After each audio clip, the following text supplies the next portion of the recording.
Missed a moment of your favorite show? We've got you covered with the Woodward Podcast Network, powered by Mosquito Squad. Whether you're catching up or diving into bonus audio, we're just a search away on Spreaker or your go-to podcast platform. The Woodward Podcast Network, powered by Mosquito Squad. Tired of those pesky mosquitoes, ants, spiders, and rodents? Mosquito Squad has you covered. First-time customers will save $50 on this season, plus a free upgrade to their exclusive Barrier Treatment Plus. Visit mosquitosquad.com today and take back your yard. All right, guys, it seems like we've gotten all the information that we're going to be getting out of that press conference there. We are going to be monitoring the information throughout the show today as any more developments take place here. Definitely a lot of thoughts about what's going on here. I'm sure plenty of people are going to want to jump into, and I promise you that we will get to that. But honestly, in some ways, this is actually the best way that we can transition out of this conversation. Yesterday, I was going to have an interview with somebody running for Congress in our district, but given the events that unfolded on Wednesday, I thought it would be best that we not really jump into that conversation because I knew a lot of people were going to be in their emotions, very distracted by what took place. There was a lot of inflamed rhetoric, and I thought it was my responsibility and the responsibility of a lot of people in media to try and tamp down that rhetoric, to try and bring people together. And that's going to be kind of the theme of this segment here coming up because we rescheduled for today. And I would like to now jump into a conversation here about District 8, about who potentially could be representing us. Right now, being represented by House of Representatives member Tony Weed. Challenger in the 2026 midterms is Mark Scheffler here, who is joining me live inside the Myron Construction Studio, has actually been here with me during that entire press conference right there. Mark, thank you for being here. How are you this morning? Yeah, Ben, thanks for having me on. I really appreciate being here. Yeah, it's a wild time. It's live radio, and I appreciate you being patient here with us as we kind of work through all these different plates that are spinning in front of us right here. Before we get into you and who you are, just given the way this is, and I know where this conversation is ultimately going to be headed, because like the audience of this show, you're kind of looking to bridge a couple of gaps that are out there. The rhetoric out there, where we were just learning we have a shooter here. Fantastic news that we found the shooter as quickly as we did. Just maybe a couple comments here on the divisiveness that's out there in the country right now. Yeah, so I was one of the first to issue a public statement of just regret. I mean, I'm devastated by the death of Charlie Kirk. I didn't know him personally, but I've had a lot of exposure to him through some of the great things that he did in terms of opening up debate. That's the whole point of politics. The whole point of politics is to have conversations, and sometimes those conversations aren't easy, and Charlie was a sharp mind. Charlie was a skilled debater. Charlie was a person who was actively engaging, and that's what this event was. This prove me wrong kind of an event is exactly what politics should be about. It should be about a war of words, and it should be about big ideas and putting those ideas out there and then defending those ideas. That's the whole point of a democratic republic. That's the whole point of representative democracy. And my heart goes out to the family, of course. I mean, I just can't imagine what his wife and family are going through. It's just, it's gut-wrenching. I've had gun violence in my own family. I had a cousin who was murdered on Valentine's Day a few years ago by her husband. It's a horrible, horrible thing, and it's something that touches so many of us. I just want to give a shout out to law enforcement. I mean, because law enforcement really did tremendous work in identifying the photos of the subject, right? So the photos that I'm sure we've all seen, and then that it sounds like that's what led to a family member turning the suspect in, and that's exactly what should be happening. I mean, it's due process, right? So they have the suspect in custody. They've worked the crime scene. They are working to identify information. And I think what everyone wants to know is just, what motivated him to do this. Obviously, he's not a well person at all. No one that commits a heinous act like this would be considered a well person. And again, my heart just goes out to the family members. And I've been so impressed in the last, 24, 36 hours or so about the outpouring of support on the left and the right, and the universal condemnation of this horrible, horrible act of violence. Yeah, I think it's a good thing to accentuate because I think people try and lean into the handful of examples of people acting in a not particularly favorable way towards the events that happen, and that is in no way indicative or representative, I think, of the beliefs of the overwhelming majority of how a human being feels when they see something. And I don't know if you were online when it happened. I did not click to see it. I did not want to see it, but it was everywhere. And when you actually saw the video, I think anybody who saw what took place definitely has a certain attitude about what they saw comparatively to the people that didn't.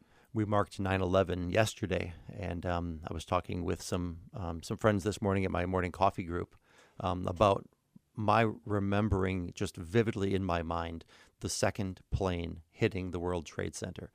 I knew exactly where I was. I knew exactly where I was standing. I knew exactly who was in the room when I saw that. And I think with the Charlie Kirk shooting, I know exactly where I was when I first heard about it. And that's just the kind of thing that I think sticks in all of our minds.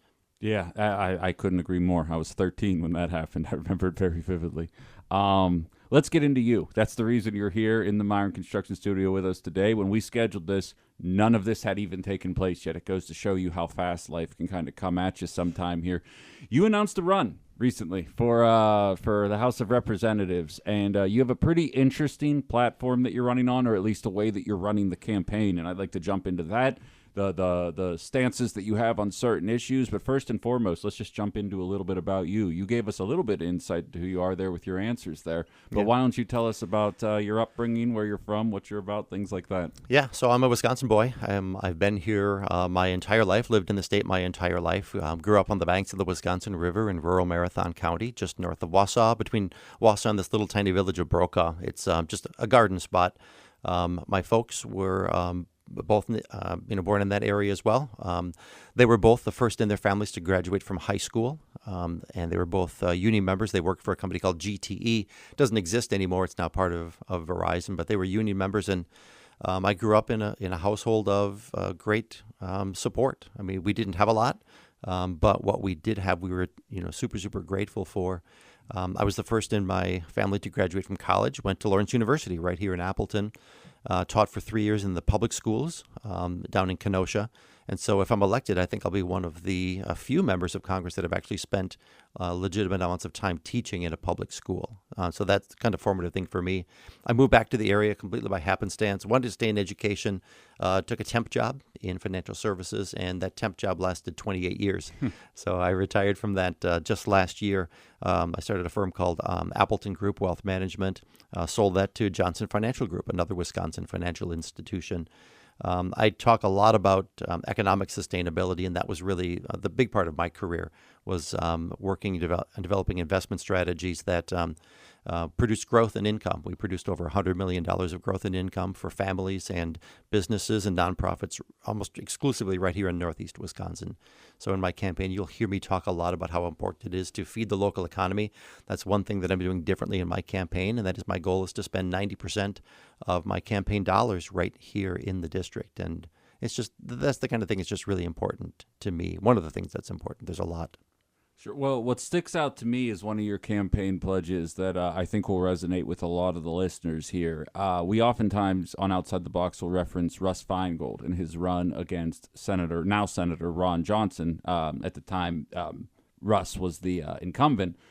He was known for not taking the corporate money, the PAC money, the big donor money, and Senator Johnson did. And ultimately, 18 years later, here we are with Senator Johnson in here. You are pledging a similar approach here, which gets my respect, and I assume the respect of a lot of listeners here. What drove you to the pledge for no PAC money, no of this external money that seems to be really choking the life out of our political system these days? Yeah, well, you mentioned Russ Feingold. So he, of course, worked with a Republican, Senator John McCain, to develop the McCain-Feingold finance law. That finance law was ultimately declared unconstitutional, and that's a watershed moment, I think, in American politics. The Supreme Court had ruled that corporations are people, organizations are people, PACs are people, but they're organizations of people, so they have special interests. And one of the things that I really appreciate about another legendary Wisconsin politician, Senator Herb Kohl, many of us know him from the Kohl stores, but also owner of the Milwaukee Bucks. And he was a lot wealthier than I am, but he had a phrase that I really, really like, and I'm using in my campaign. He said that he was nobody's senator but yours, and that's really my philosophy as well, that I'll be nobody's congressman but yours.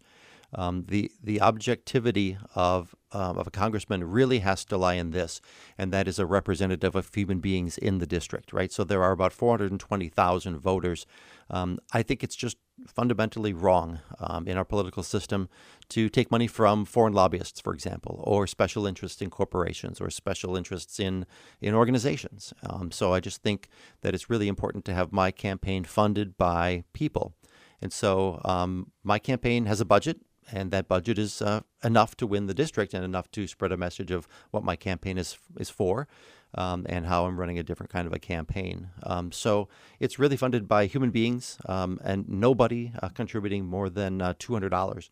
And with that, it can actually be a really, really big turning point. One of the phrases that I really, really like is that we should be the change we want to see in the world. So we hear this all the time: elect me and I'll change the system. It doesn't work that way. We've heard that for decades. Elect me and I'll change the system. I'm running a different kind of a campaign. I think I'm a very different kind of a Democrat. And so the campaign that I'm running is reflective of the way I want to see the world. And the way that I want to see the world is human engagement rather than special interest engagement. Sure. It's interesting. You say you're a different kind of Democrat. Well, that's an understatement based on the way that you're intending to do things here. If everything ends up swinging your way out here, you actually have also pledged you would be dropping any kind of affiliation, similar to a handful of senators, Angus King, Bernie Sanders in the Senate. Not really an example of that in the House right now here, but you are trying to set a different kind of standard were things to shake out your way here. Yeah, and I talk a lot about courage, courage isn't not doing something. Courage is the act of doing something even though you might be afraid of doing it. And so I think that what people are telling me up and down the district, I hear this all the time: why don't you just run as an independent? Well, the system isn't engineered to produce a winning candidate. The reason there are no independent candidates in the House of Representatives is because you just can't win that way, right? So if you're going to affect change, you have to win an election. You have to get a seat at the table. Alexander Hamilton, Aaron Burr famously wanted to be in the room where it happens, right? Well, Democrats have to win elections, and Democrats have to realize that it takes a more of a universal type of a campaign to do that. So one of the things that I've pledged to do is that if I am elected, I'm not abandoning the party, I'm not abandoning my principles in any way, but I'm doing just what one of the most popular political figures in America does, and that's Bernie Sanders, and that is to run as a Democrat, align with a Democrat, caucus with the Democrats, but also not have the D after his name. And for some mainline Democrats, I know that's a challenge. I absolutely know that that's a challenge, but the thing that I think we're missing in our politics is having the courage for me as a Democrat to go to a Republican Party corn roast, for example. For many, many years, I was one of the only people in the district who consistently would go to the Democratic Party corn roast and to the Republican Party corn roast. And I did so because I had friends from both political backgrounds. And I think it was just really, really important for me to be there, to hear what other people are saying. I'm guided by human virtue. And I think that's the thing that's universal. So when I talk to my conservative friends, those virtues come out loud and clear. When I talk to my progressive friends, those virtues, the same virtues, come out loud and clear. And I think we have to move beyond the point in America where you just have to pick a side. I just don't believe that. I've never believed that. With all my heart, I think that there are just universal threads of truth. And for me, it comes down to virtue. Not in a sacred way, not in a religious way, but in just a human way. And those are the things that I think we should get to. And I think that our politics should reflect that. And one of the key virtues is civility. And civility is the thing that really, in the engagement that Charlie Kirk had on college campuses, it was civil debate. Right? It was talking through issues, not always agreeing with the issues. And a lot of times I just didn't agree with things that he was saying, a lot of things that I didn't agree, but I respect that civil process. And that's something that, we need so much more of in America today. Yeah, that's the understatement of the century. We're speaking with Mark Scheffler, candidate for the 8th District of Wisconsin here. let's get into the issues a little bit here. Normally, I start in one industry, but given the announcement of tariffs, the conversations that we've been having about farmers lately, what's going on in the agriculture world, the way subsidies work for different agriculture companies, you have an agenda that you have kind of laid out there. You are aware farmers are in a lot of trouble, just as a lot of the people of Wisconsin are aware of that. We are very big agriculture state here, as I'm sure you're well aware. You've got a plan to address farmers that I'd love for you to kind of divulge for the listeners here as to how you want to address it. Yeah, so this isn't new news. My mom's side of the family were all dairy farmers. One of my cousins is still in dairy transport. You know, he takes cows to market. And so I've been hearing for generations now that the milk prices are super low and it's really hard for farmers to make it. And just I was at the Waupaca County Fair 2 weeks ago, and I talked to a farmer, and he said, I mean, milk prices are just super low. So I mean, here are the numbers. In the last year, milk prices are down 18%. Butter prices are down, I think, 22%. Potato prices at market are down 75%. Corn prices are falling. Soybean prices are falling. And it's not because farmers have failed in any way to produce enough product. The issue really is that soybeans, for example, we saw this in the news just the other day, soybeans being exported to China are falling off of a cliff. And the reason for that is that they're cheaper to get them out of Brazil. So welcome to capitalism. Capitalism is supply and demand. And what we're seeing is a lot of export problems for farmers. I mean, farmers have lots of crops that are being harvested right now, but just not enough buyers. So prices are falling off. I mean, in Nebraska, I looked at the GDP numbers from the first quarter in Nebraska. They were down 6%. And farmers there blame exclusively on tariffs. One guy said that it was the scoop of ice cream on top of a cake of a perfect storm. And the thing that I really want to talk with farmers about is, and I'll never say, people on the left are saying, hey, I told you so. You know, these are the policies that you voted for. I'll never, ever, ever say that. What I think we need to get to is a point where if we take care of farmers, they'll take care of the rest of us. So one of the things that we have to do is we have to restore relationships with farmers' three biggest markets in Wisconsin, and that's China, Mexico, and Canada. Farmers need buyers for their stuff. And so I think it's just really important to restore those three things. That's the first thing that I can do. And that's really just more than anything, it's a recognition that we just need a change in leadership. Simple as that. Sure. You know, that it's easy to do. The second thing that I think is just really important, and farmers tell me this all the time, especially dairy farmers, that the landscape has changed completely in the last 10, 15 years. In Wisconsin, it's go big or go home, right? So there are these large dairy producers, and they have scale and they have access to capital that smaller farms just don't. I support large-scale dairy at the scale that they're at right now. So I don't support dramatic expansion of that. I think that's just going to hurt the issue. What I think smaller family farmers who want to stay on the land, who want to have their kids still be involved in farming, it's going to look a lot different in the next generation than it looks right now. So one of the things that I think is just super important is to use the power of the federal government to help create markets for products. And so I hear this from manufacturers all the time that, if there were other crops and other products that farmers were growing for energy, for example, for biofuels, for bioplastics, for packaging, for insulation, if there were other types of crops that could be engineered and grown in Wisconsin, that farmers would grow anything where the money is going to be there. So I think having that conversation is super important as well. You talked a little bit about subsidies. Subsidies are a complicated issue because, let's just cut to the chase. Subsidies are socialism. So if farmers really, really hate the idea of socialism, then it's a really hard conversation because we subsidize agriculture. And I think we should be subsidizing agriculture. Of all the things we should be subsidizing, they say an army marches on its stomach. Society marches on the work of farmers. So we should absolutely be supporting farmers. And that includes supporting the Affordable Care Act, Obamacare, because there are a lot of farmers who get their health insurance through the Affordable Care Act. I have something that I'm calling Citizen Care Core, which is a universal preventative or primary care program for all American citizens from birth through age 65. That's something that would certainly help farmers out as well, right? So it's the healthcare thing. And again, I come back to the idea that if we take care of farmers, they'll take care of the rest of us. Sure. I like where your head's at with a lot of this stuff. Expand on that last thing you said a little bit there, because that's actually where this was going to lead. During the election season in 2024, whether I was speaking with Democrats or Republicans, the first question that I would ask every single time is, one illness will put a family, in all likelihood, into bankruptcy, depending on the status of their healthcare system. And that was with Obamacare completely working as function. Not to say that Obamacare wasn't great. Lots of problems with healthcare outside of Obamacare. Looks like we might even be trending further away than from what was, based on those subsidies going away here. So that kind of plan you laid out right there, is that just for the agricultural industry, or in your mind, were you to be elected, how would you approach this crisis that we're dealing with here in this nation that every other nation has figured out? Yeah. So I listened to my parents, I listened to my grandparents, I listened to my ancestors. And one of these things that I think is just really cool is these little nuggets of wisdom that have been passed from generation to generation.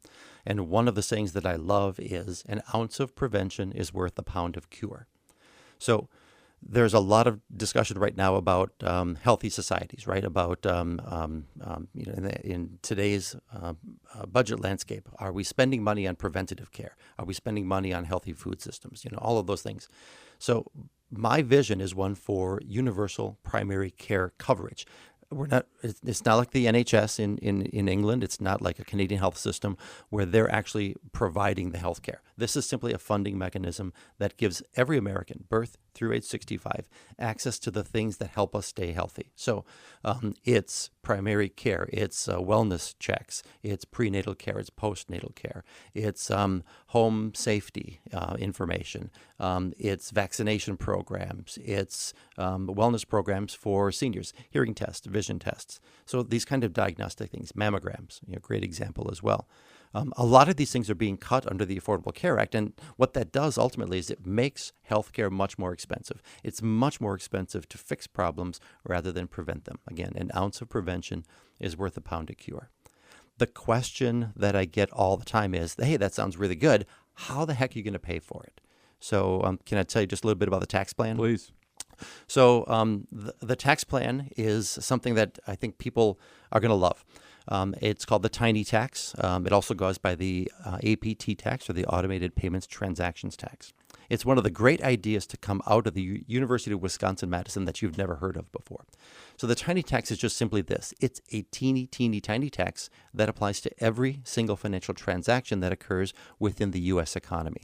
And I'm talking 10 cents per every $100. So if I go to a Packer game and I buy a ticket for $100, a small amount of that, a tiny piece of that, is going to go to the federal government, right? So if you add up all the transactions in the U.S. economy, the best estimate is it's somewhere between $3 and $5 quadrillion. It's a massive number. Economists call that churn, like a butter churn, right? So you're churning butter, or churning cream into butter. The churn in the economy is how many times does this money flip over in the economy? And it's a big, big number. We tax income right now. We started taxing income in 1913 when the Federal Reserve was created. There's nothing in the economy that looks today like it did in 1913, except for the way we collect taxes. And so what that does is it actually taxes labor. And what this would do instead is it would tax transactions. And so there's no exception. Every single transaction, no matter who does it, no matter where it is in the economy, and whether it's citizens or guests or immigrant labor, everybody pays into the system. Everybody contributes. The beautiful part about that is everybody pays exactly the same rate, and that doesn't happen right now under our tax code. If you're wealthy enough, there are tax loopholes that you can take advantage of. If you have the means to hire a high-priced accountant or an attorney, you can navigate these tax loopholes. With the tiny tax, there are no loopholes. Everything is taxed at a teeny tiny rate. So how much would that generate? Well, just at putting it at 10 cents per $100, it would generate somewhere in the neighborhood of $3 trillion of annual revenue. That's about half the federal budget, a little more than half the federal budget. So my plan is to do it in two steps. The first step would be to add this on as an additional levy. It's a tax so small, people will never notice it, right? Teeny tiny tax. But what it can do then is it can fund universal health care coverage. It can fund housing assistance to help first-time home buyers, single-family homes, the thing that we're really missing. And everyone talks about that in our community, but we can put money towards fixing that issue. We can also put it towards something that I know conservatives are rightly concerned about, and that is the national debt, starting to pay down the national debt. The problem with paying off the national debt by cutting budgets is it destroys capital. What this does instead is it keeps spending at current levels. It actually amps up the spending just a little bit, but we can put that money towards starting to pay down that debt slowly. We've accumulated it over 250 years. It's unrealistic to think that we should, eliminate the debt or pay down the debt. That's not a good, solid fiscal policy. But we should start to do that slowly and bring that, the balance right back into the economy. So tiny tax. Definitely an interesting take there, and not something that I've heard suggested before. And I look forward to learning more about it as your campaign kind of ramps up here. We're just kind of entering election season here, but definitely some good ideas there. We've got Valerie saying the perspective on prevention efforts for health of Americans is music to my ears. So you got one there. Mickey saying he's got my vote. So people liking what you're kind of laying out there.